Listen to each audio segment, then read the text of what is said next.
जय हिंद दोस्तों, स्वागत है आपका आपके अपने परिवार आदित्य रंजन सर कंसेप्ट्स में। मेरे भाई थोड़ी सी विलंब हो गई आप लोगों से। 26 तारीख का हमने वादा किया था कि 26 मार्च सुबह 10 बजे आपको पहला सेट मिलेगा, लेकिन तबीयत खराब होने के कारण एट अ टाइम पर जो है वो योगग्राम जाना पड़ गया हरिद्वार में। और पूरे 6 दिन भर्ती होने के बाद में, ट्रीटमेंट थोड़ी सही कराने के बाद में अब आए हैं। तो आज 2 तारीख है और 2 तारीख को सुबह 10 बजे आप लोगों को मैंने कहा था, कमेंट बॉक्स में मैंने पिन कर दिया था कि आपको ये सेट मिल जाएगा, और ये सेट आपको मिल रहा है। सबसे पहले बताए तो देखिए, ये जो सेट हम करवाने वाले हैं कितनी होगी, तो 11 सेट होगी। और किस परीक्षा के लिए होगी, तो सीपीओ और सिलेक्शन पोस्ट के एग्जाम के लिए होगी। ये जो मैं सेट डिजाइन किया है मैंने आप लोगों के लिए, बहुत ही सिलेक्टिव क्वेश्चंस है। और एक चीज मैं आपको और बता दूं कि मैं अपने जलवे का प्रदर्शन यहाँ नहीं करूंगा, यहाँ पर कि मुझे कितना आता है और कितना नहीं आता है, या फिर आपको डराने वाला कोई भी धंधा यहाँ पे नहीं चलेगा। जो मेन होगा यहाँ पर वो ये होगा कि भैया जो रेलिवेंट क्वेश्चन आपके पेपर में आने वाले हैं वो हम कराएंगे आपको। क्योंकि एक एस्पिरेंट की जो बातें होती हैं, वो आखिरी के 30 दिनों में जो थॉट होती है वो यही होती है कि 30 दिनों में मैथ्स भी पढ़ना है, इंग्लिश भी पढ़ना है, रीजनिंग भी पढ़ना है, जीएस भी पढ़ना है, काफी सारा कंटेंट। तो उसमें मूव ऑन जो रहता है वो ज्यादा से ज्यादा रिलीवेंट कंटेंट की तरफ में होता है। अगर मैं आपको रिलीवेंट पढ़ाना शुरू करूं तो अपने आप में एक सेल्फ डाउट, आपका क्वेश्चन मार्क क्रिएट हो जाएगा, और फिर उसके बाद में जो मोरल डाउन होगा उसके आधार पर आप अपने सिलेक्शन की तैयारी तो कर ही नहीं पाएंगे। ठीक है, तो शुरू से जिस लय के साथ हमने हमेशा पढ़ाया, और हमने हमेशा ये बात दावा किया कि जो पढ़ा रहा हूं उससे बाहर नहीं आएगा, उसी दय के साथ, उसी दावे के साथ, उसी लय के साथ जो है वापस से एक शुरुआत करते हैं मेरे भाई 11 प्रैक्टिस सेट की। जिसमें आज का पहला प्रैक्टिस सेट शुरू से लेकर के अंत तक आपको देखना है, सभी सवालों को समझना है, मेरे दिए गए कंसेप्ट्स को जानना है आपको यहाँ पर। ठीक है और इसी तरीके से पूरे के पूरे 11 सेट को फॉलो करना है।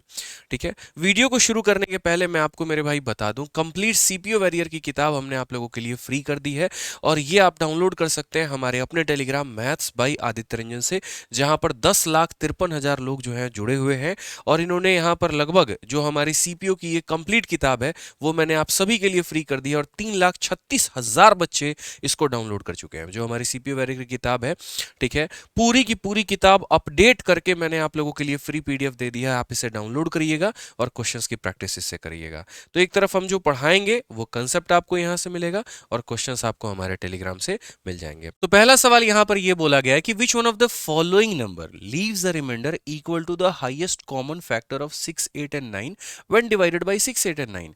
मतलब निम्नलिखित में से कौन सी संख्या ऐसी है जो मेरे भाई 6, 8 और 9 से विभाजित करने पर जो शेषफल आएगा, रिमाइंडर जो आएगा, वो 6, 8 और 9 के महत्तम समावर्तक के बराबर होगा। मतलब मुझे एक ऐसी संख्या ढूंढनी है जब मैं उसको 6 से, 8 से और 9 से विभाजित करूंगा तो जो रिमाइंडर आएगा वो मेरे भाई इसके एचसीएफ के बराबर होगा। तो सबसे पहले मैं यहां पर क्या करूंगा, तो मैं यहां पर हाईएस्ट कॉमन फैक्टर निकालूंगा, 6 का, 8 का और 9 का। और इनका हाईएस्ट कॉमन फैक्टर कितना निकलेगा, तो 1, क्योंकि कुछ भी कॉमन है ही नहीं मेरे भाई यहाँ पर। अब मुझे एक ऐसी संख्या पता करनी है जिसको मैं 6 से, 8 से या 9 से भाग करूं ना मेरे भाई, तो मेरा रिमाइंडर कितना आना चाहिए, तो 1 आना चाहिए। अब मैं आपको एकदम डिफरेंट वे में कराता हूं। आप एक बात बताओ, जिस भी संख्या को आप 9 से भाग करते हो, मानो कोई एक ऐसी संख्या है, हम उसको भाग कर रहे हैं मेरे भाई 9 से, और रिमाइंडर आ रहा है कितना, 1। मैंने 1000 बार आपको एक बात बताया, और पता है मैंने आपको क्या बताया, मैंने जीवन भर एक बात आपको यह सिखाया, दुनिया में किसी भी संख्या को 9 से भाग करने पर जो रिमाइंडर आता है उस संख्या का डिजिटल सम उस रिमाइंडर के बराबर होता है। तो इस संख्या का डिजिटल सम इस रिमाइंडर के बराबर होगा। तो रिमाइंडर अगर 1 आ रहा है तो डिजिटल सम भी कितना आना चाहिए, तो 1 आना चाहिए। आप यहां देखो, 6 + 5 11 का डिजिटल सम 2 होता है, क्योंकि 11 और 11 का मतलब फिर इनको जोड़ोगे तो कितना आएगा, 2। मेरे भाई 2 + 1 कितना आएगा, 3 आएगा। ठीक है, 5 5 10 7 17, 17 को अगर हम जोड़ेंगे तो मेरे भाई ये 8 आ जाएगा। और यहाँ देखेंगे 4 3 7 3 10, 10 को अगर हम जोड़ेंगे तो कितना आएगा, 1। ठीक है, दुनिया की किसी भी संख्या को 9 से भाग करने पर जो रिमाइंडर आएगा वही डिजिटल सम, रिमाइंडर 1 तो digital sum 1। Option number D for Devsena answer है। क्यों पड़े हो चक्कर में, क्यों मल्टीपल के चक्कर में जाते हो, मत जाओ ना, सीधा यहाँ पर ये कंसेप्ट लगाओ और आंसर लेकर आओ, बात खत्म। ठीक है, चलिए आइए अगले सवाल पे चलते हैं। जैसे आप यहाँ पर ये सवाल देखो, जीवन में कभी आपने ऐसा सवाल नहीं देखा होगा, और ऐसे सवाल आपको फेस के पेपर में ही देखने को मिलते हैं। क्वेश्चन में क्या कहा गया, the 6 digit number 7x1YY is a multiple of 33 for non-zero digit x and y. Which one of the following could be a possible value of x plus y? अब यार एक बात बताओ, आज तक आपने जो सवाल पढ़े होंगे मैक्सिमम मैं बताऊं 2 वेरिएबल निकालने का जाना होगा, x का मान बताओ, y का मान बताओ। मेरे भाई 2 बार x और 2 बाई वाई बोला है, समझ में ही नहीं आएगा कैसे करना है। मतलब 6 अंकों की संख्या दी है लेकिन उसमें 2 ही अंक दिए गए हैं, 7 और 1, 4 तो गायब है। ठीक है, और वो भी बोला गया कि ये 33 का मल्टीपल है, तुम्हें x प्लस वाई का मान बताना है। मैं तो सिंपल से एक बात पे चल रहा हूँ, और वो मैंने हमेशा जो आप लोगों को सिखाया कि जो संख्या 33 की मल्टीपल है यानी वो 3 से भी कटेगी और 11 से भी कटेगी। मानते हो कि नहीं मानते हो? अच्छा, जो संख्या अब 3 से कटेगी तो उसके सम ऑफ डिजिट किससे कटने चाहिए? 3 से कटने चाहिए। इन सभी अंकों को जब जोड़ोगे तो 7 प्लस 1 तुम्हारा कितना हो जाएगा? 8 हो जाएगा। x तुम्हारा 2 बार, y तुम्हारा 2 बार, यानी 2 इंटू एक्स प्लस वाई। ठीक है, यानी ये जो पूरा का पूरा संख्या है मेरे भाई यहाँ पर, ये किससे कटना चाहिए? तो 3 से कटना चाहिए। क्वेश्चन में जो ऑप्शन के मान दिए गए हैं वो किसके दिए गए हैं? x प्लस वाई के। तो मैं x प्लस वाई का डबल करके 8 जोड़ूंगा तो 3 से कटना चाहिए ना। तो यहाँ पर अगर x प्लस वाई का मान 5 है तो 5 का डबल 10, 10 प्लस 8 18, 3 से कट रहा है। अगर मैं 2 लेता हूँ, 2 का डबल 4 प्लस 8 12, ये भी 3 से कट रहा है। अगर मैं 4 लेता हूँ तो 4 का डबल 8 और 8 16, 3 से कभी नहीं कटेगा। अगर मैं 3 लूंगा, 3 का डबल 6 और 8 14, कभी 3 से नहीं कटेगा। तो 2 ऑप्शन तो होंगे नहीं। अब अगर 2 ऑप्शन नहीं होंगे तो या तो ए होगा नहीं तो सी होगा। इसमें लफड़ा है। अगर आप ऑप्शन नंबर सी को पिक करते हैं, यानी आप यहां पर x प्लस वाई को कितना बोलने जा रहे हैं? 2 बोलने जा रहे हैं। तो x प्लस वाई को अगर आप 2 बताने जा रहे हैं, इसका मतलब x को 1 लेना पड़ेगा और y को 1 लेना पड़ेगा। बोलोगे क्यों? इसको 2 और इसको 0 क्यों नहीं ले सकते? क्योंकि बोला गया है नॉन जीरो डिजिट है, 0 नहीं लेना है। भाई 0 नहीं लेना, इसका मतलब 1 और 1 लेना है। अब x और y को अगर हम 1 ले लेते हैं तो ये हमारी जो 6 अंकों की संख्या है मेरे भाई, यहाँ पर ये 6 अंकों की संख्या मेरे भाई क्या बन जाएगी? तो 7 1 1 1 1 1। अब ये जो संख्या है मेरे भाई, ये 3 से तो कट रही है, डेफिनेटली कट रही है। क्या ये 11 से कटेगी? ये देख लो। तो 11 से कटने का मतलब 7 1 8 और 1 9, और यहाँ 1 2 3, 9 में से 3 गया 6, 6 11 से नहीं कटता है तो ये आंसर नहीं होगा। तो कौन सा ऑप्शन होगा? ए। तो पेन तो उठाना ही नहीं था, मतलब एक तरीके से वो वाला पेन की शुरू से लेकर के लास्ट तक कलम उठा करके बना रहे हैं। सारा खेल यहाँ का था, दिमाग का था। इसलिए मैंने कहा जिस तरीके से हम आपको कराएंगे वो बहुत महत्वपूर्ण होगा, इसीलिए वीडियो को शुरू से लेकर अंत तक देखिएगा। और कंसेप्ट समझ में आए, तरीका समझ में आए तो चैनल को सब्सक्राइब जरूर करिएगा। कहीं दिक्कत आती है वापस पीछे जाइए, दोबारा से देखिए, दोबारा से मेरी बातों को सुने। आ जाओ अगला सवाल चलते हैं, क्वेश्चन नंबर 4। बड़ा ही प्यारा सवाल है। क्वेश्चन में कहा गया है, at what rate percentage per annum will rupees इतना अमाउंट रुपीज इतना इन 1 year if interest is compounded half yearly. मतलब यार मेरे पास 14,400 रुपए हैं और किस रेट पर मैं इसे इन्वेस्ट करूंगा कि ये 15,876 हो जाएगा, वो भी कब? 1 सालों में, और अर्धवार्षिक रूप में जब मैंने दिया है। ठीक है, तो भाई एक सिंपल सी बात है, यहाँ पर मुझे इतना पता है कि 1 साल के अंदर में 2 हाफ ईयर होते हैं। तो यानी कोई पैसा मैं निवेश कर रहा हूं तो 2 हाफ ईयर में 14,400 से दोस्त यहाँ पर वो कितना हो जा रहा है? 15,876 हो जा रहा है। मतलब ये मेरा प्रिंसिपल है, ये मेरा अमाउंट है।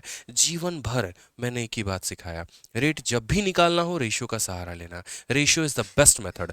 तो अगर आप यहाँ पर मेरे भाई रेशियो का सहारा लोगे, ठीक है, अगर किसी को मेरे भाई वैल्यूज याद है तो बहुत बढ़िया है, ये 120 का स्क्वायर है और ये हमारा 126 का होगा।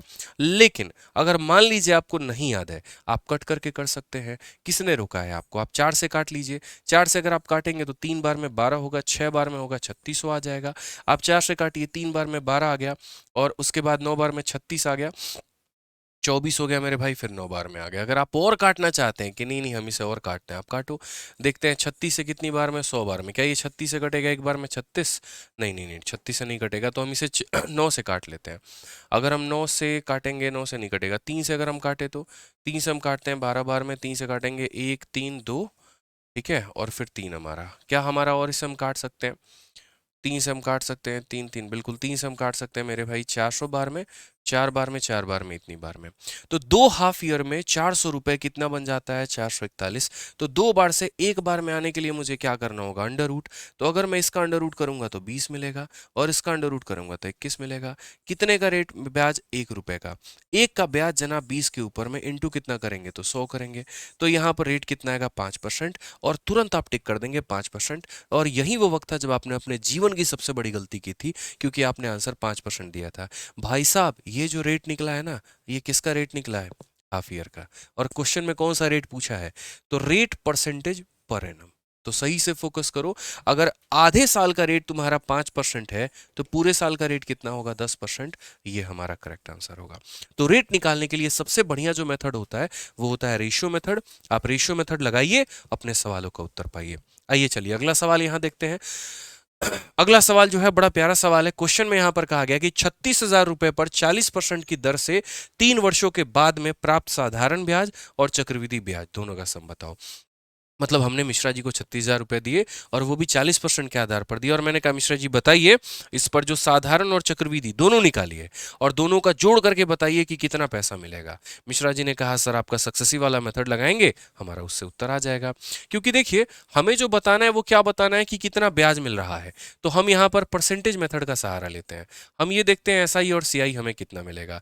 तो एसआई का मतलब देखो 1 साल में 40%, 3 साल में 120%, सिंपल सी बात है यहाँ पे। अब सीआई हमारा कितना होगा, 40% का सक्सेसिव लगा दो। और 40% का सक्सेसिव कैसे लगाना है, बच्चों की तरह लगाना है? नहीं सिखाया हमने। क्या नहीं सिखाया हमने? याद करो 3a है, उसके बाद में मेरे भाई यहाँ पर 3a स्क्वायर है, और उसके बाद में यहाँ पर a क्यूब है। ये 3 साल का निकालने का तरीका होता है, स्पेशली कब, जब आपका रेट जनाब सेम हो। 40 का यहाँ पर देखो, यहाँ पर 4 का क्यूब करोगे तो हो जाएगा 64, और 3 बार जीरो तुम्हारे आ चुके हैं। ठीक है, 4 का यहाँ स्क्वायर 16 इंटू 3 हमारा कितना हो जाएगा, 48 हो जाएगा, और 2 जीरो आपके आ जाएंगे यहाँ पे। और उसके बाद में 40 का 3 गुना कितना हो जाएगा, 120। आपको तो सिर्फ 2 ही अंक रखने हैं ना, तो 2 अंक अपना रखिए यहाँ पर, सिर्फ आखिरी के 2 अंक यहाँ रहेंगे, और ये 640 पूरा का पूरा इधर ट्रांसफर हो जाएगा। जब ये 640 मेरे भाई हो जाएगा तो 48 6 5440 हो जाएगा, 5440, 5440, इसके आखिरी के 2 अंक हम रखेंगे 40। तो वो हमारा जो 50 है वो यहाँ ट्रांसफर हो जाएगा। वो 50 जब यहाँ ट्रांसफर होगा तो 174 हो जाएगा। तो वन मतलब ये मतलब ये 54, ये 54 आके इसमें जुड़ेगा तो यहाँ पर कितना हो जाएगा, तो बोलोगे सर 174.4। तो यहाँ पर अगर हम जो ब्याज देखेंगे दोस्त यहाँ पर वो कितना हो जाएगा, तो 174.4%। तो यहाँ जो हमें सीआई मिलेगा वो मिलेगा 174.4%। तो कुल मिलाकर के जो हमारा ब्याज आएगा वो हमारा 294.4% के करीब में हमारा आएगा। ठीक है, एक बार हम लोग चेक कर लेते हैं। 4 का क्यूब हमारा 64 हो गया, 4 चौके 16 3 48 हो गया, 40 का 3 गुना 120 हो गया। आखिरी के 2 अंक रखे 640 यहाँ भेज दिए। 48 और 6 5440, 5440 का मेरे भाई जो है हमने 5440 का हमने अपने पास में कितना रखा, 40 रखा हमने, और बाकी 54 इसको भेज दिया। सही है, हमारा 174 है। अब ये हमारा इतना परसेंट का हमारा ब्याज है। ठीक है, और ये क्या है, सिर्फ और सिर्फ ब्याज है मेरे भाई। तो आज अगर हम देखेंगे तो ये जो 36,000 है, ये 36,000 हमारा क्या है, प्रिंसिपल है। यानी कितने का मान है, तो 100% का मान है। और मुझे जो निकालना है वो ब्याज निकालना है, मतलब यहाँ पर 294.4% की वैल्यू निकालनी है। ठीक है भाई, 2 जीरो से 2 जीरो खत्म, 0 से दशमलव खत्म, गुना कर दो तुम्हारा आंसर आ जाएगा। ऐसे भी यहाँ पर लगभग देखोगे ना तो 36,000 का 3 गुना लगभग तुम्हारा 108 के करीब में। बट हमें उतना नहीं जाना, हमें जो लेना है वो unit digit 6 into 4, unit digit 4 आएगा। Option number B for Baahubali correct answer है। तो सारा जो खेल था ना यार वो सक्सेसिव का था यहाँ पर, कि आप सक्सेसिव किस तरीके से लगाना चाहते हैं, कैसे आप लगाना चाहते हैं। मैं तो यहाँ 300% देखकर इतना समझ गया था कि इसका 3 गुना करना है, 36 का 3 गुना 108 के करीब में, ऑप्शन नंबर बी जो है मैं टिक कर देता। ठीक है, बाकी यूनिट जेड से तो हमें मामला मिल ही गया यहाँ पे। ठीक है, बाकी आप और भी यहाँ पर देख सकते हैं। अगर आप यहाँ सवाल को देखेंगे तो फिर मल्टीपल के आधार पर भी बना सकते हैं। अगर आप इस सवाल को काफी शॉर्ट में करना चाहते हैं, देखो अगर ये डेटा एग्जैक्ट है, अगर ये डेटा, मैं फिर से रिपीट करूंगा यहाँ पर, कि अगर ये मेरे भाई डेटा एग्जैक्ट है तो आपको ये बात पता है कि एट द एंड में मुझे प्रिंसिपल को 100 से डिवाइड करना होगा, और यहाँ पर कोई ना कोई 1% आएगा। जैसे मैं यहाँ पर कह रहा हूँ, मान लो कि सिंपल इंटरेस्ट को और साधारण ब्याज और चक्रवृद्धि ब्याज दोनों को जोड़ने पर x% आ रहा है, तो आप यहाँ पर क्या बोलोगे, तो आप यहाँ पर ये बात बोलोगे कि सर ये जो 36,000 है ये हमारा कितना है, तो ये 100% का मान है, और मान लो दोनों को जोड़ने पर मेरा कितना आ रहा है, x% आ रहा है। जब हम यहाँ पर काटेंगे तो 36 का मल्टीपल, 36 का मल्टीपल का मतलब 9 का मल्टीपल। इस पूरे में कौन एक 9 का मल्टीपल है, क्या ये है, तो बिल्कुल भी नहीं। 3 2 5 2 7 1 8 ये भी नहीं है मेरे भाई। ठीक है, 5 3 8 1 9 नहीं है, 5 2 10 2 12 ये भी नहीं है। तो ऑप्शन नंबर बी जो है वो करेक्ट आंसर है। लेकिन ये तब अप्लाई कर पाओगे जब एग्जैक्ट हो, अप्रोक्सीमेट हो तो वैसे काम नहीं कर सकते, गलत हरकत मानी जाएगी इसे। ठीक है, आ जाओ। चलो मेरे भाई जल्दी से क्वेश्चन नंबर 6 का आंसर दो। मजा आ रहा है ना, सवाल तरीके के हैं कि नहीं है बताओ। आ जाओ, सीपीओ का पूछा गया, आप ही लोगों का सवाल है, और सिंप्लीफिकेशन का ये क्वेश्चन है। बोला गया यहाँ पर एक्स की वैल्यू बताओ। भाई हमें तो साफ यहाँ पर दिख रहा है कि 529 प्लस यहाँ पर कितना हो जाएगा, देखो ऊपर में ऐसा हो जाएगा कि 529 प्लस एक्स हो गया और नीचे में कितना हो जाएगा 529 हो गया। इसका रूट करने पर हमें मिल रहा है मेरे भाई 24/23। मैं 24/23 को भी रूट में ले लेता हूँ, तो 24/23 को जब मैं रूट में ले लूंगा तो 24 का स्क्वायर मिल जाएगा 576, 23 का स्क्वायर मेरे को मिल जाएगा 529 यहाँ पे, इसके जगह पर ये मिल गया। अब 529 में कितना जोड़ेंगे कि 576 मिलेगा, तो बोलोगे गुरुजी देखो यहाँ पर 9 में कितना जोड़ोगे कि 6 आएगा, तो यहाँ पर 7। कौन सा ऑप्शन है मेरे भाई, तो यहाँ पर ऑप्शन नंबर सी हमारा करेक्ट आंसर है। ठीक है ध्यान रखेंगे, बस इतना ही था सवाल ये, इसमें और क्या था। आ जाओ चलो नेक्स्ट क्वेश्चन यहाँ पर ये सवाल देखते हैं, फेज 10 का सवाल है। ठीक है सिलेक्शन पोस्ट वाले ध्यान से देखते रहना दोस्त, यहाँ पे गलती मत करना। इस सवाल में देखोगे टाइम एंड वर्क का बड़ा प्यारा सा सवाल यहाँ पे एमडीएच कंसेप्ट के ऊपर में है कि in a hotel ration is available for 148% for 51 days, if 37% left the hotel, how many days will the remaining ration left. लगेगा यार यहाँ डेटा में कुछ तो मिसिंग है, दिया जाना चाहिए था यहाँ पर कितने दिनों के बाद लोग छोड़ रहे हैं, ऐसा नहीं है। सिंपल से आसान भाषा में यहाँ पर ये बोला, सुनो अगर तुम्हारे यहाँ 148 लोग हैं तो खाना कितने दिनों तक खा सकते हैं, 51 दिनों तक खा सकते हैं। अगर शुरू में ही मानो तुम्हारे यहाँ 148 बच्चों का एडमिशन हुआ और उसमें से 37 बच्चे छोड़ के चले गए, तो बचे कितने 111। अब ये 111 बच्चे उस खाने को कितने दिनों में निपटाएंगे, एक्स दिनों में। 37 से काटूंगा 3 बार में, 37 से काटूंगा 4 बार में, 3 से काटूंगा 17 बार में, 17 चौके 68, ऑप्शन नंबर डी फॉर देव से ना काम खत्म। इतना ही सवाल था ये। तो एमडीएच कंसेप्ट में यही होता है, आपको रिमेनिंग जो है उसको क्या करना होता है, बराबर करना होता है। आइए चलिए बहुत अरिथमेटिक खेल लिया, थोड़ा एडवांस पर भी आते हैं और इस सवाल को भी देखते हैं क्या बोला गया। इस सवाल में मेरे भाई यहाँ पर ये कहा गया है कि एक ट्रायंगल एबीसी है और इसके दो भुजाओं को प्रोड्यूस किया गया है। तो चलिए हमने यहाँ पर एक त्रिभुज बना दिया, एग्जामिनर का मान रखा हमने। तो ये बोला गया कि एक ट्रायंगल एबीसी है, इसके दोनों साइड्स को आपने बढ़ाया है। तो ट्रायंगल एबीसी में एबी और एसी को आपने प्रोड्यूस किया है, कहाँ तक किया है, डी तक किया और कहाँ तक किया, ई तक किया है। इस तरीके से कि ये इसका ये वाला बाइसेक्टर और ये वाला बाइसेक्टर सी बी डी और बी सी ई, इन दोनों के बाइसेक्टर जो है, बाइसेक्टर का मतलब जानते हैं ना, कौन समद्विभाजक जो इसको काट रहा है, इन दोनों के बाइसेक्टर कहाँ पर मिलते हैं, ऊपर मिलते हैं। और ये एंगल कितने का बना रहा है, 57 का बना रहा है। तो बोला गया यार ये वाला एंगल कितना होगा, ये एक्स सेंटर है भाई मेरे। ठीक है आपको सेंटर ऑफ ट्रायंगल में अच्छे से पढ़ाया होगा और आपको ये भी बताया होगा कि अगर ये एंगल अल्फा है तो ये 57 को निकालने के लिए क्या करना होता है, this 57 is equal to 90 minus alpha by 2, ये आपको अच्छे से पता होगा। अगर मैं ये अल्फा बाई 2 को इधर लेकर के चला जाता हूं मेरे भाई, तो 90 में से आप इसको जरा घटाना कितना आएगा, तो 90 में से जब आप इसको घटाओगे तो बोलोगे गुरुजी 33 आएगा। ठीक है यानी अल्फा का मान कितना हो जाएगा, 33 का डबल 66। कौन सा ऑप्शन है, तो ऑप्शन नंबर सी फॉर का होना प्यार है। तो एक्स सेंटर का कंसेप्ट यहां पर आपको पता होना जरूरी था। इन सेंटर 90 प्लस अल्फा बाई 2 और ये हमारा 90 माइनस अल्फा बाई 2 होता है। आइए चलिए सवाल नंबर 9 क्या कहा गया, देखिए तो चुटकी में बिना कलम उठाए बना देंगे। औसत का एक प्यारा सा सवाल, और जैसा कि आपको पता है कि दो टॉपिक ऐसे होते हैं जो कैलकुलेटिव होते हैं, एक एवरेज और एक कंपाउंड इंटरेस्ट।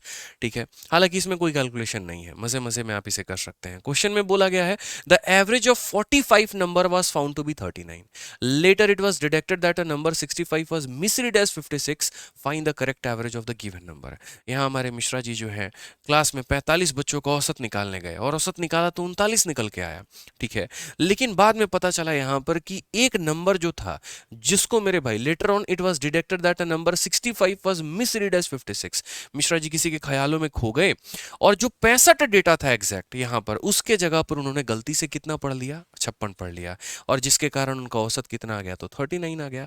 अब 39 मेरे भाई यहाँ पर आंसर आ गया, तो अब मिश्रा जी को अपनी गलती सुधारनी है, और अपनी गलती सुधारनी है तो अब उनका औसत कितना होगा। अब आप लोग यहाँ लगाए होंगे अपने पूरे कंसेप्ट, उस मास्टर का ये कंसेप्ट, उस किताब का ये कंसेप्ट है, मैं बोलूंगा 1 सेकंड में टिक करो ना, बोलोगे कैसे गुरुजी टिक कर दिया, आप तो आंसर हट के आओगे। अरे नहीं किए, कॉमन सेंस सोचो यार। एक बात बताओ, घटाना कितना है, मिश्रा जी को अपनी गलती सुधारनी है, तो गलती सुधारने के लिए वो क्या करेंगे, गलत वाले को बाहर करेंगे, सही वाले को अंदर करेंगे।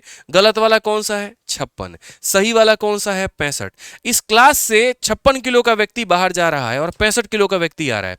अब मुझे एक बात बताओ मेरे भाई, जा रहा है 56, आ रहा है 65, ज्यादा आ रहा है ना, तो ज्यादा आने के चलते औसत बढ़ेगा कि कम होगा, बढ़ेगा ना, तो करेक्ट आंसर 39 से ज्यादा होगा ना। एक ही ऑप्शन तो 39 से ज्यादा है, वो ऑप्शन नंबर डी। बस इसीलिए मैंने कहा कि 1 सेकंड में बन जाएगा, कोई मेथड मत लगाओ, कोई तरीके मत लगाओ। अब बोलोगे नहीं हमको एग्जैक्ट आंसर निकाल के दिखाइए, ठीक है एग्जैक्ट भी निकाल के दिखा देते हैं, डेविएशन देख लो मेरे भाई। बोलोगे गया गुरुजी 56, आया है 65, फायदा हुआ है 9 का। तो भाई जितने का भी फायदा होता है उसे सभी लोगों में बांट दो।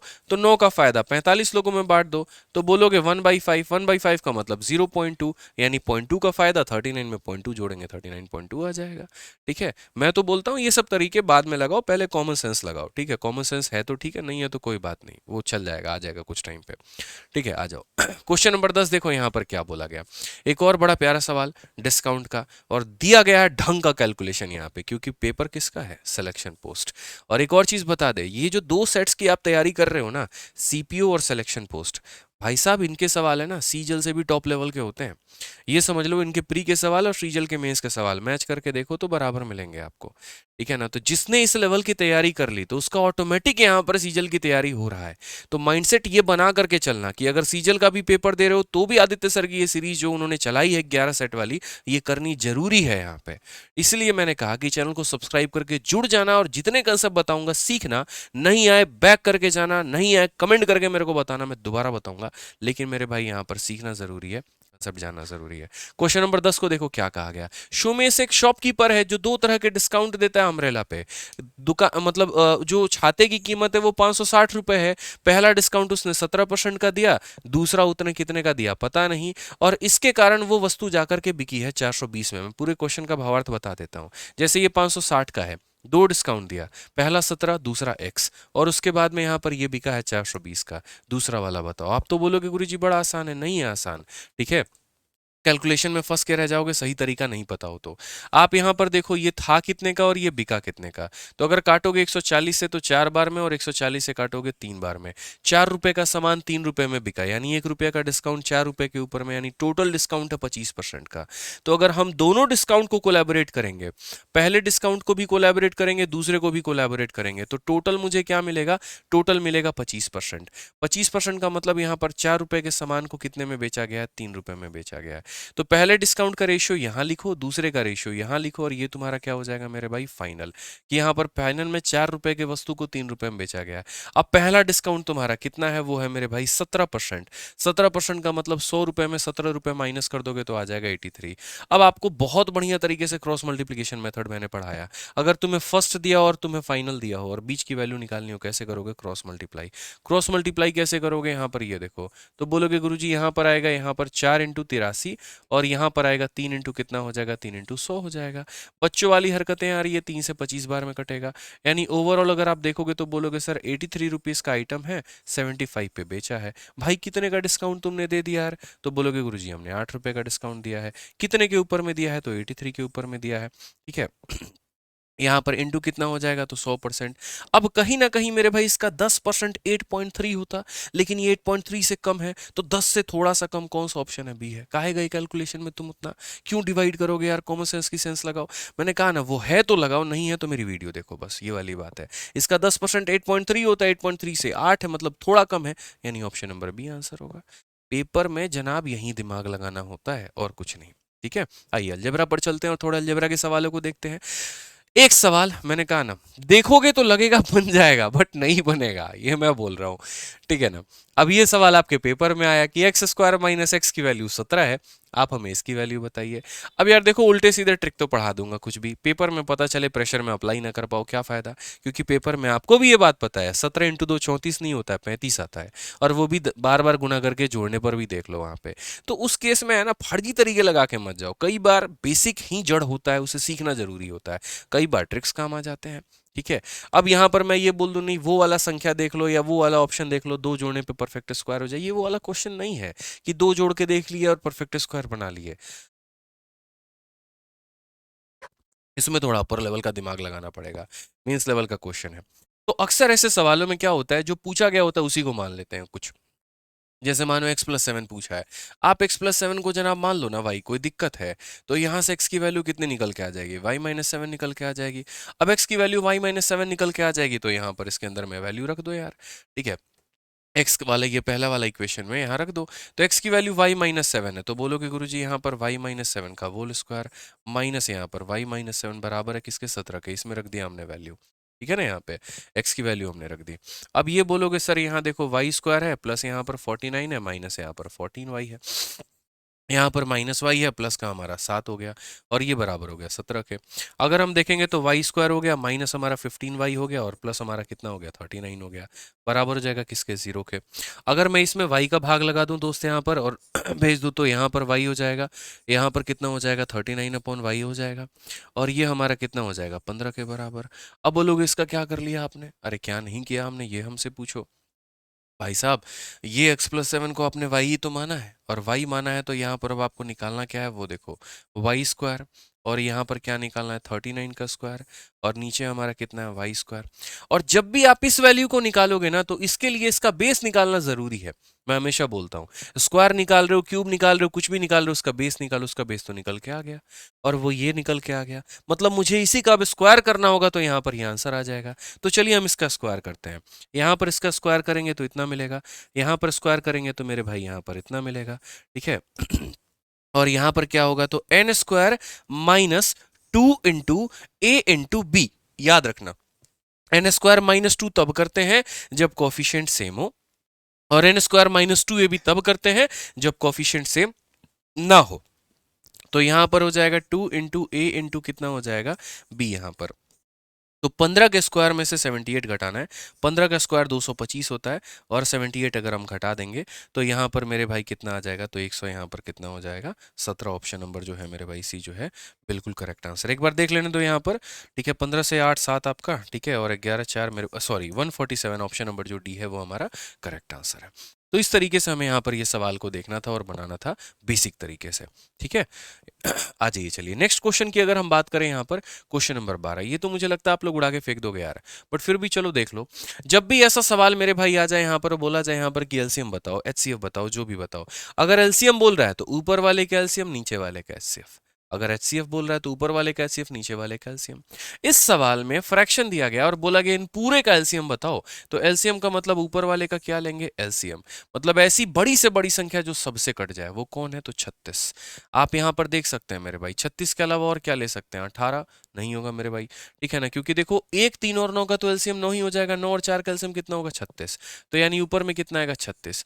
और वो मेरे भाई बड़ी से बड़ी संख्या जो सबको काट दे, हाईएस्ट कॉमन फैक्टर, वो मेरे भाई कौन है, तो 1 ही है, तो यानी 36/1 ऑप्शन नंबर कौन सा आएगा, सी आएगा। तो इस सवाल में कोई दम नहीं था। आपको भी पता है कि आपका पेपर इस लेवल का नहीं आने वाला कि सारे क्वेश्चंस तगड़े लेवल के होंगे, कुछ अच्छे होंगे, कुछ लॉलीपॉप होंगे, ध्यान रखना है। अब यहाँ पर ये क्वेश्चन कहा गया 1 - 10 और 1 + 10, यार ये भी कोई सवाल है बताओ, ठीक है, बट कोई बात नहीं, आज हमारी मजबूरी है, हम करेंगे यहाँ पे। अब 1 - 10 1 + 10, यार ये सवाल देखो, बोलोगे गुरुजी 10 की वैल्यू क्या होती है, तो साइन अपॉन कॉस होती है, तो यहाँ पर मैं इसको बोलूंगा कि ये इस तरीके से कुछ है आपका, ठीक है। आपको पता है कॉस से यहाँ पर मल्टीप्लाई डिवाइड करने के बाद में क्या होगा, तो ये हो जाएगा c - s/c + हमारा हो जाएगा ये रूट करने पे। अगर मैं यहाँ पर इसका रेशनलाइजेशन करता हूँ, तो रेशनलाइजेशन करने पे c - s है तो ऊपर किससे मल्टीप्लाई करेंगे, c - s से ही, तो ये c - s देखो यहाँ पे मैं यहीं पर इसी स्टेप में कर दे रहा हूँ, थोड़ा सा आप लोग मेरी बातों को बस समझ जाइएगा कि इसको सॉल्व करने पर ये आया। अब अगर मैं रेशनलाइजेशन करूंगा तो मैं यहीं पर कर देता हूँ, ठीक है। जैसे मानो ये हमारा पूरा का पूरा फ्रैक्शन है, रेशनलाइजेशन करना है तो नीचे वाले का अपोजिट साइन c + s है तो c - s से मैंने मल्टीप्लाई कर दिया। अब मैंने जब c - s से मल्टीप्लाई किया दोस्त मेरे, तो यहाँ पर ऊपर हमारा क्या आ गया, तो ऊपर मेरा c - s का होल स्क्वायर आ गया और नीचे मेरा c² - s² आ गया। अब c - s का होल स्क्वायर है तो ये गलती मत करना कि इसको इससे काट दिए, क्योंकि कहीं पर किसी भी ऑप्शन में रूट को नहीं काटा गया है, तो ये गलती तो बिल्कुल ना करें यहाँ पे ठीक है। a - b का होल स्क्वायर क्या होता है, तो बोलोगे सर यहाँ पर a का स्क्वायर प्लस यहाँ पर b का स्क्वायर और माइनस यहाँ पर 2ab, ठीक है। और कॉस स्क्वायर में से साइन स्क्वायर घटाने पर कितना आता है, पता है आपको, चलिए नहीं पता तो कोई बात नहीं, हम आपको बता देते हैं। हालांकि cos square minus sine square कितना होता है, cos 2 थीटा होता है, ये पता होना चाहिए, ठीक है। अब आ जाइए, अगर आप यहां पर देखेंगे तो बोलेंगे cos square plus sine square कितना होगा 1, और 2 × साइन थीटा × cos थीटा क्या होता है, तो साइन 2 थीटा हो जाता है, तो 1 - साइन 2 थीटा × कितना हो जाएगा मेरे भाई यहाँ पर cos 2 थीटा। कौन सा ऑप्शन आ रहा है, ऑप्शन नंबर डी फॉर देव से ना, ये करेक्ट आंसर है। हालांकि इस सवाल को आप वैल्यू पुटिंग से भी कर सकते थे, बट मैं मना करूंगा अभी कि आप ऐसी हरकत अभी ना करें। आइए चलिए, एक क्वेश्चन मेरी तरफ से यहाँ पर होमवर्क है। देखते हैं कितने बच्चे इस वीडियो में यहाँ तक पहुंचे हैं, और अगर पहुंचे हैं तो अपनी हाजिरी को इस सवाल को यहीं पर रुककर सॉल्व करके इसका आंसर कमेंट बॉक्स में लिख कर दें, ताकि मुझे पता चल पाए कि कितने बच्चों के हौसले कितने मजबूत हैं और वो वीडियो को कहाँ तक देखें। क्योंकि एक सवाल तो आपको भी करना पड़ेगा मेरे भाई, 20 सवाल हैं तो 20 में 1-2 क्वेश्चन तो हम आपको भी देंगे, और वो डेली बेसिस पर होमवर्क देंगे, ताकि हम आपसे भी थोड़ी मेहनत करवाएं। सारी मेहनत अगर हम ही से कराओगे तो खुद क्या सीखोगे? कुछ भी नहीं सीखोगे यार। ठीक है, आ जाओ चलो। क्वेश्चन नंबर 15 देखो, टाइम स्पीड डिस्टेंस का क्या बोला गया। क्वेश्चन में यहां पर यह कहा गया कि भैया एक व्यक्ति है जो 2 किलोमीटर प्रति घंटे की रफ्तार से अगर चलता है तो अपने गंतव्य स्थान पे 2:25 पे पहुंचता है। जैसे मिश्रा जी हैं, आज उनका मन हो गया बहुत कि आज जो है हम अपनी मैडम से मिलेंगे ही मिलेंगे, लेकिन ऑफिस में, उनके घर पे नहीं, क्योंकि पिछली बार कुटाई हो गई थी घर पे। तो यहां पर 2 की रफ्तार से वो चले और पहुंचे ऑफिस में 2:25 में। ठीक है, इस बार उनको जल्दी हुआ थोड़ा, बोले नहीं यार 2 से ढाई लंच होता है, ठीक है लोग देख लेते हैं, समय नहीं मिल पाता है, बातें नहीं हो पाती हैं ज़्यादा। इस बार थोड़ी रफ्तार बढ़ाई उन्होंने और 2 की जगह पे यहाँ पर 6 पे चले। किसी की साइकिल चुरा के भाग गए यहाँ पे। अब 6 पर चले तो ऑफिस 2:09 पे पहुंच गए। बढ़िया से एकदम जो है बात हुआ, सब कुछ हुआ। लेकिन मुद्दा यहाँ पर वो नहीं है। मुद्दा यहाँ पर क्या है? मुद्दा यहाँ पर ये कि at what time did he start walking. Mishra ji अपने घर से चले कितने बजे थे? वो कब चलते थे? कि जब वो 2 की रफ्तार से चलते थे तो ऑफिस 2:25 में पहुंच जाते थे। और वो कब चलते थे, किस टाइम पर चलते थे, घड़ी में कितना बजता था उनके, कि जब वो 6 की रफ्तार से चलते थे तो 2:09 पे पहुंच जाते थे। उनके चलने का टाइम क्या था? ठीक है, अब वो चलने का टाइम निकालना है, मतलब मिल मिश्रा जी रहे हैं, समय हम निकाल रहे हैं, यही काम रह गया यार। कोई बात नहीं, चलो आ जाओ स्पीड देखते हैं यहाँ पे। तो सबसे बढ़िया ऐसे सवालों को हम करते हैं मेरे भाई टाइम स्पीड डिस्टेंस से, और वो भी रेशियो, मतलब रेशियो मेथड सबसे बढ़िया है। ठीक है ना। स्पीड की रेशियो की बात करें यार तो देखो, पहले रफ्तार 2 की थी और अब रफ्तार 6 की है। बोलोगे काहे रेशियो मेथड लगा रहे, क्यों ना लगाएं? आप एक बात बताओ, मैंने क्या नहीं बताया आपको? मैंने कहा कि जब दूरी समान होती है, जब डिस्टेंस क्या होता है, कांस्टेंट होता है, स्पीड का उल्टा टाइम हो जाता है। होता है कि नहीं होता है बताओ? तो यहां पर जो दूरी है वो कांस्टेंट है, तो स्पीड का रेशियो अगर हमारा 1 और 3 का आ रहा है तो टाइम का रेशियो जस्ट इसका उल्टा हो जाएगा, 3:1 हो जाएगा। यहां समय की कमी कितनी हुई है? तो बोलोगे पहले 3 यूनिट समय लगता था, अब 1 यूनिट, यानी 2 यूनिट बचा लिया मिश्रा जी ने। और 2 यूनिट का मतलब क्या हो गया कि पहले वो 2:25 में पहुंचते थे और अब यहाँ 2:09 में पहुंच रहे हैं। कमी कितने की उन्होंने? तो मेरे भाई यहाँ पर 16 मिनट की कमी की। यही 2 यूनिट 16 मिनट के बराबर है। यही मेरे भाई 2 यूनिट किसके बराबर है? 16। 2 16 के बराबर तो 1 8 के बराबर, 1 8 के बराबर तो यहाँ पर 3 24 के बराबर, यानी यहाँ पर 3 जो है 24 और 1 हमारा 8 मिनट। यानी इसका मतलब क्या हुआ? इसका मतलब यहाँ पर ये हुआ कि पहले मिश्रा जी को ऑफिस आने में 24 मिनट लगते थे, अब मिश्रा जी को ऑफिस आने में 8 मिनट लगते हैं। आप किसी भी तरीके से टाइम निकाल सकते हैं। पहले वाले समय में से 24 मिनट माइनस कर दीजिए, 2:25 में से 24 मिनट माइनस कर दीजिए, 2:01, यानी घर से कितने बजे चले थे? 2:01। या फिर अब का समय 2:09 है, आप उसमें से 8 मिनट घटा दीजिए, तब भी 9 मिनट में से 8 मिनट घटाएंगे तो 2:01 आएगा, तो भी आंसर होगा। किसी भी तरीके से आंसर निकाल सकते हैं। ठीक है, तो ये आपके ऊपर में, आपकी कलाकारी है यहाँ पे। ठीक है, आ जाओ चलो। एक और क्वेश्चन मेरी तरफ से यहाँ पे, मैं अगर सच में चाहता हूँ कि आप हमारे चैंपियंस बने, और जिस तरीके से जैसे हमारे पिछली बार जो स्टूडेंट्स थे, सागर मिश्रा जिनका ऑल इंडिया रैंक 2 आया, राकेश कुमार जिनका रैंक 5 आया, ठीक है, वो भी इसी तरीके से मेरे भाई बैचेस में बड़े प्यार से मैं तरीके से पढ़ाता था, और हमेशा मैं ये बात बोलता था कि देख यार, जितनी मेहनत मैं कर रहा हूँ ना उतने तेरे से चाहिए। अगर मैं कुछ क्वेश्चंस मेरे भाई कर रहा हूँ तो उतना तुम भी करोगे ना, तुम अपना कलम जब चलाओगे ना तभी तुम गणित सीख पाओगे। सेम बात आप लोगों से यहाँ पर बोलूंगा कि मेरे भाई, गणित इंसान तब सीखता है जब उसका खुद का कलम चलता है। तो कुछ सवाल हम कराएंगे तो 1-2 सवाल आपको भी देंगे प्रैक्टिस करने के लिए, ताकि उसमें कलाकारी अपनी निकाल पाए। तो एक पहले क्वेश्चन होमवर्क दिया था, एक ये क्वेश्चन दे रहा हूं, मुझे दोनों सवाल के उत्तर कमेंट बॉक्स में चाहिए। जितने बच्चे मेरे भाई आंसर देंगे उनको मेरी तरफ से हार्ट मिलेगा। ठीक है, चलो आ जाओ। अगला सवाल यहाँ पर देखते हैं, अगला सवाल यहाँ पर क्या कहा गया। बड़ा बढ़िया सवाल है ये भी, देखो ज्योमेट्री का, ज्यामिति का। सीपीओ 2023 में एकदम लेटेस्ट क्वेश्चन मैं आपको करवा रहे हैं, पूछा गया है। क्वेश्चन में कहा गया है यहाँ पर कि the length of the common chord of two intersecting circle is 24, diameter of the circle are 13 and 26, then the distance between the centre is.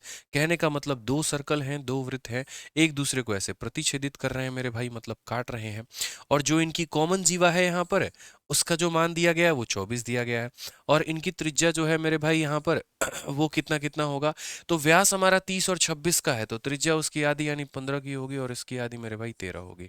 ये पूरी लंबाई 24 की है, तो जब हम इसको जोड़ेंगे तो यहाँ पर ये आधे आधे यानी 12 में कटेगा और 12 में कटेगा। इस पॉइंट से लेकर के इस पॉइंट तक का दूरी हमें बताना है, आसान है यार। ये 5 देखो यहाँ पर, ये 9 12 15 का ट्रिपलेट तुम्हारा बन रहा है, क्योंकि देखो ये 15 है, 5 का 3 गुना, ये 4 का 3 गुना, तो ये 3 का 3 गुना 9 बनेगा, और ये 5 12 और 13 का ट्रिपलेट है, तो मेरे भाई 13 भी है 12 भी है, तो 5 भी आ जाएगा, तो डिस्टेंस कितना, 9 + 5 14। Option number D for Devsen answer है। बट ये कौन बना पाएगा जिसको ट्रिपलेट का नॉलेज है? तो हो सकता है आज मैंने छोटी छोटी संख्याओं का ट्रिपलेट दिया हूं, आपका एग्जामिनर आपको बड़े बड़े ट्रिपलेट देगा ही देगा, ध्यान रखना। एक क्वेश्चन सीपीओ का 2023 का कराया, तो दूसरा मेरे भाई फेज 11 का कराया, ये भी देखो। प्रतिशत का एक सवाल बड़ा प्यारा सा, जिसको देखते आप उड़ा सकते हैं। एक गांव में लड़कों और लड़कों की संख्या और लड़कियों की संख्या का अनुपात इतना है, यदि 40% लड़के और 60% लड़के एक परीक्षा में शामिल हुई हैं, प्रेजेंट हुए हैं वहां पे, तो परीक्षा में शामिल होने वाले लड़के एवं लड़कियों की संख्या और उसी परीक्षा में शामिल ना होने वाले की संख्या का जो मेरे भाई अनुपात है, वो यहाँ पर क्या होगा? मैंने कहा बहुत बढ़िया। यहाँ पर इतना बढ़िया सवाल है कि आप एक तरीके से पूछिए तो मन एकदम खुश हो जाए हमारा। हालांकि मेरे पास इसका एक शॉर्टकट है, लेकिन वो एकदम एंड में मैं आपको बताऊंगा, अभी नहीं बताऊंगा मैं आपको, ठीक है? आप यहाँ पर समझिए मेरे भाई, लड़के और लड़कियों का जो अनुपात है वो 5 और 3 है। कितना है मेरे भाई? 5 और 3 है। मैं इसे 5 और 3 क्यों मानूं? मैं यहाँ पर इसे मेरे भाई 50 और 30 मान लेता हूँ, बस। क्या इशू है? कोई दिक्कत है? तो अगर मैं यहाँ पर देखूंगा तो बॉयज और गर्ल्स की जब हम रेशियो बोलेंगे, तो यहाँ पर 50 लड़के मैंने मान लिए और 30 मैंने लड़कियां मान लिया। क्वेश्चन में कहा गया यहाँ पर कि 40% of the boys and 60% of the girl appear है। तो मेरे भाई दो तरीके के डेटा यहाँ से निकलते हैं, एक जो अपीयर हुए हैं और एक जो अपीयर नहीं हुए हैं। जो अपीयर हुए हैं, मौजूद हैं, वो कौन है? लड़कों की संख्या का 40%। तो अगर हम बात करेंगे तो लड़कों की संख्या का 40%, 50 का 40%, 5 हो के 20 हो जाएगा, और लड़कियों की संख्या का मेरे भाई 60%। ठीक है, 50 में 20 अपीयर हुआ है, तो नॉट अपीयर कितना है? 30 है। लड़कियों की संख्या 30 का मेरे भाई 60%, 30 का 60% कितना होता है? 18। 30 में 18 अपीयर हुई हैं, तो 12 नॉट अपीयर हुई हैं। तो अगर हम यहाँ देखेंगे तो ये हमारा हो जाएगा 38 और ये हमारा हो जाएगा मेरे भाई 42। 2 से काट लो तो कितनी बार में कटेगा? 19 और 21 बार में। कौन सा ऑप्शन है मेरे भाई? बी है। अब ये तो बोलोगे सर ये तो हम भी करते थे। हम कब बोले कि नहीं करते थे? लेकिन मैंने क्या कहा था कि मैं लास्ट में एक ऐसा तरीका बताऊंगा जो शायद आपने सोचा भी नहीं होगा। मैं बताता हूं मेरे भाई, आप इस सवाल में सोचो, शुरू में जो रेशियो दिया गया वो क्या? मैं अब सभी चीजें मिटा रहा हूं यहाँ पे ठीक है, सभी चीजों को मैं यहाँ पर एकदम ब्लैंक करता हूँ यहाँ पे, और मैं आपसे ये कह रहा हूं कि ये जो रेशियो दिया गया है मेरे भाई, यहाँ पर आप ऐसे मान के चलो, ये 5 और 3, ये किसका रेशियो है? तो यहाँ पर ये बॉयज का है, और ये किसका रेशियो है? तो गर्ल्स का है। अच्छा, और मुझे जो रेशियो चाहिए वो कैसा चाहिए? तो मुझे जो यहाँ पर रेशियो चाहिए वो मेरे भाई अपीयर और नॉट अपीयर चाहिए। यानी कहने का मतलब यहाँ पर कि अगर मैं इनका टोटल करूं और अगर मैं इनका टोटल करूं तो वो तो सेम ही आना चाहिए। समझ रहे हो मेरी बात को? जैसे यहाँ पर टोटल करने पर 80 है, तो यहाँ भी टोटल करने पर कितना होना चाहिए? 80। मतलब यहाँ भी टोटल जनसंख्या दी है और यहाँ भी टोटल जनसंख्या दी है, तो क्या मैं यहाँ पर इस क्वेश्चन में ये नहीं बोल सकता कि इनका जरा सम करना यहाँ पर, तो 5 और 3 8, तो जो इनका सम करेंगे तो वो भी किसका मल्टीपल होगा? 8 का। यानी यही ऑप्शन तो मेरे भाई आंसर है। क्यों? क्योंकि 21 और 9 40, और ये 40 किसका मल्टीपल है? तो ये 5 और 3 मेरे भाई यहाँ पर 8 का मल्टीपल है। जीवन में ऐसा दिमाग भी नहीं लगा सकते आप, ये मैं दावा कर रहा हूँ। ठीक है, क्योंकि सम ही दिया था, सम ही पूछा था, इसी का तो मल्टीपल निकालना था। बाकी ऑप्शन तो बेफिजूल थे, दिमाग खराब करने के थे। ठीक है, तो ऐसे सोचना है पेपर के अंदर में। ठीक है, आइए चलिए क्वेश्चन नंबर 19 देखते हैं मेरे भाई। 19 नंबर सवाल यहाँ पर क्या कहा गया, जरा पढ़िए। ये तो अलजेब्रा का क्वेश्चन है। बोलोगे गुरुजी बन जाएगा फॉर्मूला पे, काहे लगाओगे फॉर्मूला भाई? बुद्धि लगाओ, वैल्यू लगाओ, सोचो। तीन ऐसी संख्या जोड़ने पे 10 आ जाए, उनके स्क्वायर को जोड़ने पे 36 आ जाए, गुना करने पे 30 आ जाए, 5 3 2, 5 + 3 + 2 10 हो गया तुम्हारा, और 5 × 3 × 2 मेरे भाई 30 हो गया। तो बस यहाँ पर 5 का क्यूब 125, 3 का तुम्हारा क्यूब कितना हो जाएगा मेरे भाई? तो 27 हो जाएगा। 2 का क्यूब कितना हो जाएगा? 27 8 कितना? 35 35 125 160। ऑप्शन नंबर बी जो है करेक्ट आंसर है। ठीक है, अलजेब्रा के जब भी क्वेश्चन ऐसे आते हैं तो ध्यान रखिए, कुछ वैल्यू सोचा करिए। जब ना दिमाग लगे तब उसके बाद में मेरे भाई जो है हम फॉर्मूले इनके ऊपर में जा सकते हैं, लेकिन पेपर में जो फाइट होती है वो एक सेकंड की होती है। हर कोई अपना बेस्ट देना चाहता है, हर कोई बढ़िया से बढ़िया स्कोर करना चाहता है, हर कोई हर सवाल में लॉजिक लगाना चाहता है, ठीक है ना। लग हर किसी से नहीं पाता है। आपको अपना बेस्ट देना है वो तब जब आप मल्टीपल रिवीजन मल्टीपल प्रैक्टिस करेंगे।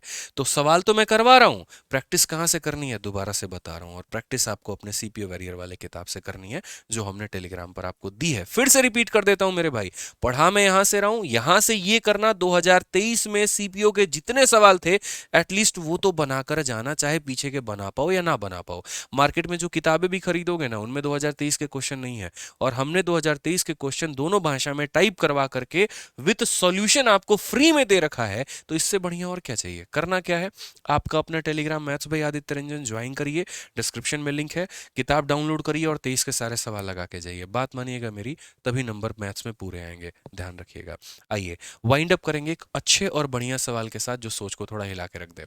ज्योमेट्री का ये सवाल जहां पर बोला गया कि एपीसीडी एक ट्रेपीजियम है, इस तरीके से कि ए बी और डी सी मेरे भाई पैरेलल है, बी सी परपेंडिकुलर है इनके बीच में, और डी ए बी का मान 45 है, बी सी सी डी 3 के बराबर में है, ए बी का मान कितना होगा।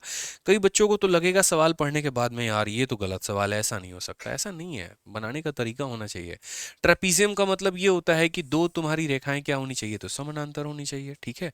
तो मेरे भाई यहाँ पर हमने बना लिया ए बी और दूसरी बना ली हमने सी डी यहाँ पे। अब क्वेश्चन में बोला क्या यहाँ पर कि जो डी सी वाला जो बी सी है ना परपेंडिकुलर है, लोग क्या करते हैं ऐसा ऐसा लाइन खींच देते हैं। सब्र करो, पेशेंस रखो, यहाँ पे हैव पेशेंस। बीसी को क्या करना है परपेंडिकुलर, तो यहाँ पर बीसी को हमने बनाया परपेंडिकुलर। अब उसके बाद में जो डीएबी वाला एंगल है वो 45 है। अब जबरदस्ती का इसे मत खींचना, नहीं 90% क्वेश्चन ऐसे बनता है, इसे बनाएंगे। उस केस में मेरे भाई यहाँ डीएबी एंगल 45 से बहुत ज्यादा बन जाएगा, मतलब ये जो बीएडी एंगल है ना ये 90 से ज्यादा बन जाएगा। आपको 90 से कम बनाना है, क्यूट बनाना है, तो कंस्ट्रक्शन इंपॉर्टेंट होता है। तो यहां पर जो बनेगा ना वो ऐसे बनेगा आपका ये, यानी थोड़ा डी जो है वो बेचारा खिसक करके और अंदर में आएगा, यहां पर आएगा, और तभी आपका 45 बनेगा भाई, ठीक है। अब क्वेश्चन में देखोगे तो ये तुम्हारा 3 है और ये भी तुम्हारा 3 है। अब बोला गया मेरे भाई यहाँ पर कि ये भी का मान कितना होगा। कई लोग सोचेंगे कॉस थीटा लगाएंगे, कोसाइन रूल लगाएंगे, निकालेंगे। इतनी मेहनत मत करो, किसी ने नहीं कहा इतनी मेहनत करने को, थोड़ी सी लॉजिक लगानी है। भाई मेरे यहाँ पर ये पैरेलल है तो 90-90 है। मैंने कहा यार यहाँ से मैं परपेंडिकुलर बनाना चाहता हूँ, इसमें कोई दिक्कत तो नहीं है परपेंडिकुलर बनाने में, बोलोगे नहीं।